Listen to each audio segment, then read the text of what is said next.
Surat crime બ્રાન્ચને એક information મળી હતી 17/11/2025ના રોજ એક બેંકોકથી સુરત એર ઇન્ડિયા એક્સપ્રેસની ફ્લાઇટમાં એક જાફર ખાન મોબાઈલવાળા નામનો માણસ ફ્લાઇટમાં આવે છે અને એની પાસે હાઇબ્રિડ ગાંજો છે. આ બાતમી આધારે સુરત ક્રાઇમ બ્રાન્ચની ટીમના પોલીસ ઇન્સ્પેક્ટર SM પરમાર અને એની ટીમ દ્વારા એરપોર્ટમાં એમને પકડવામાં આવ્યા હતા અને એમની સર્ચ દરમિયાન 4 કિલો જેટલો હાઇબ્રિડ ગાંજો મળી આવ્યો હતો.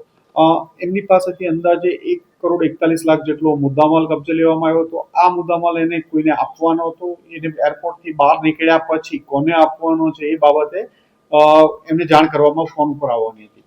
ક્રાઇમ બ્રાન્ચની ટીમે એને પકડી અને એને અરેસ્ટ કરી એના 3 દિવસના રિમાન્ડ લેવામાં આવ્યા હતા. એમની ઘણી બધી પૂછપરછ કરવામાં આવી હતી. દરમિયાનમાં ફરીથી ક્રાઇમ બ્રાન્ચને એક ઇન્ફોર્મેશન મળી કે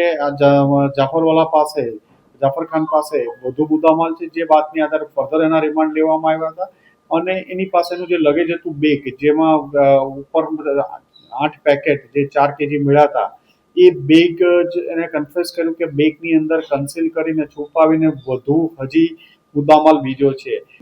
એ બંને બેગ તોડીને સર્ચ કરતા એમાંથી 4 પેકેટ મળી આવ્યા હતા, જે 4 કિલો 800 ગ્રામ એટલે અંદાજે 5 કિલો જેટલું અને જેની કિંમત 1,70,00,000 જેટલાનો મુદ્દામાલ વધુ સુરત ક્રાઇમ બ્રાન્ચ દ્વારા ધરપકડ કરવામાં આવ્યો છે.